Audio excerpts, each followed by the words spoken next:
പാകിസ്ഥാനെ വാ തോരാതെ പുകഴ്ത്തുന്ന ഇന്ത്യയുടെ കൃമി കീടങ്ങൾ അറിയാനായി ഒരു റിപ്പോർട്ട് ഇപ്പോൾ പുറത്തു വരുന്നുണ്ട്. പാകിസ്ഥാനിലേക്ക് നോക്കൂ, അവിടെ സമാധാനം അനതല്ലുകയാണ്. പാകിസ്ഥാനിലേക്ക് നോക്കൂ, പല ഇൻഡെക്സുകളിലും പ്രത്യേകിച്ച് സന്തോഷ സൂചികയിൽ ഇന്ത്യയെക്കാട്ടിലും മുകളിലാണ് പാകിസ്ഥാൻ എന്നൊക്കെ ഇവിടെ ഇരുന്നു കൊണ്ട് നമ്മുടെ രാജ്യത്തെ താറടിച്ചുകൊണ്ട് പാകിസ്ഥാനെ വീമ്പ് പറയുന്ന ഈ രാഷ്ട്രീയ മാലിന്യങ്ങളോട് പാകിസ്ഥാനിലേക്ക് പോടാ എന്ന് പറഞ്ഞു കഴിഞ്ഞാൽ ഇന്ത്യ എൻ്റെ രാജ്യമാണ്, ഇന്ത്യ വിട്ട് ഒരു സ്ഥലത്തും പോകാൻ ഞാൻ തയ്യാറല്ല എന്ന് പറഞ്ഞ് ഇന്ത്യയിൽ അള്ളിപ്പിടിച്ചിരിക്കുന്ന ഈ നപുംസകങ്ങളുടെ മുന്നിലേക്ക് വയ്ക്കാനുള്ള ഒരു റിപ്പോർട്ടാണ് ഇപ്പോൾ പുറത്തു വന്നിരിക്കുന്നത്. യഥാർത്ഥത്തിൽ പാകിസ്ഥാനിൽ ഹിന്ദുക്കൾ ഉൾപ്പെടെയുള്ള ന്യൂനപക്ഷങ്ങൾക്കെതിരായിട്ടുള്ള അതിക്രമങ്ങൾ വർദ്ധിച്ചു വരികയാണ്. മതമൗലികവാദികളും തീവ്രവാദികളും ക്ഷേത്രങ്ങൾ, ഗുരുദ്വാരകൾ തുടങ്ങിയ അവരുടെ മതസ്ഥലങ്ങളെ ലക്ഷ്യമിടുന്നു. ഇതുമൂലം സജീവമായ ക്ഷേത്രങ്ങളുടെയും ന്യൂനപക്ഷങ്ങളുടെയും മറ്റ് മതസ്ഥലങ്ങളുടെയും എണ്ണം കുറയാൻ തുടങ്ങിയിരിക്കുന്നു. ഒരു റിപ്പോർട്ട് അനുസരിച്ച് പാകിസ്ഥാനിലാകെ 1817 ഹിന്ദു ക്ഷേത്രങ്ങളും ഗുരുദ്വാരകളും ഉണ്ട്.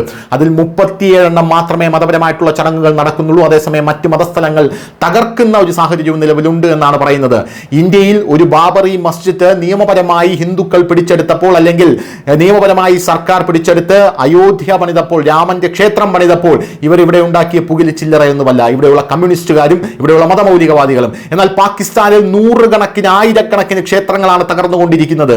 കെ മുഹമ്മദ് പറഞ്ഞിരിക്കുന്ന ഒരു കാര്യമുണ്ട്, അത് ഇന്ന് വളരെ ട്രെൻഡിങ് ആയിക്കൊണ്ടിരിക്കുകയാണ്. അദ്ദേഹം പറഞ്ഞിരിക്കുന്നത് ഇന്ത്യ ഒരു ഹിന്ദു രാജ്യമായതുകൊണ്ട് മാത്രമാണ് ഇവിടെ ഭരണഘടനയുള്ളത്, ഇന്ത്യ ഒരു ഹിന്ദു രാജ്യമായതുകൊണ്ട് മാത്രമാണ് നിങ്ങൾ ഇപ്പോൾ പറയുന്ന അഭിപ്രായ സ്വാതന്ത്ര്യം, ആവിഷ്കാര സ്വാതന്ത്ര്യം എല്ലാം നിങ്ങൾക്ക് ഇവിടെ ലഭിക്കുന്നത്. ഹിന്ദു മെജോറിറ്റിയാണ് ഇന്ത്യ എന്നത് അവസാനിക്കുന്നുവോ അന്ന് നിങ്ങളുടെ കഴുത്ത് കണ്ടിക്കും എന്നാണ് കൃത്യമായി കെ അനിൽ മുഹമ്മദ് പറഞ്ഞിരിക്കുന്നത്.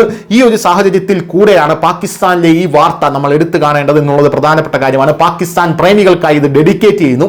പാകിസ്ഥാൻ പാർലമെന്ററി ന്യൂനപക്ഷ സമിതിക്ക് മുന്നിൽ ഒരു ഞെട്ടിക്കുന്ന റിപ്പോർട്ടാണ് അവതരിപ്പിച്ചിരിക്കുന്നത്. 1947 രാജ്യത്ത് 1817 ഹിന്ദു ക്ഷേത്രങ്ങളും ഗുരുദ്വാരകളും ഉണ്ടായിരുന്നു, അതായത് വിഭജനത്തിന്റെ സമയത്ത്. അവയിൽ ഇപ്പോൾ 37 മാത്രമേ അവശേഷിക്കുന്നുള്ളൂ.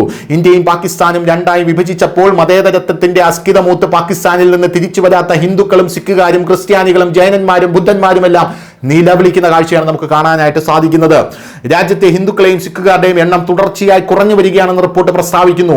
മറുവശത്ത് അതിനുശേഷം ജീർണിച്ചു പോയ ക്ഷേത്രങ്ങളുടെയോ ഗുരുദ്വാരകളുടെ അറ്റകുറ്റപ്പണികൾ പൂർണ്ണമായ അവഗണനയുണ്ട്.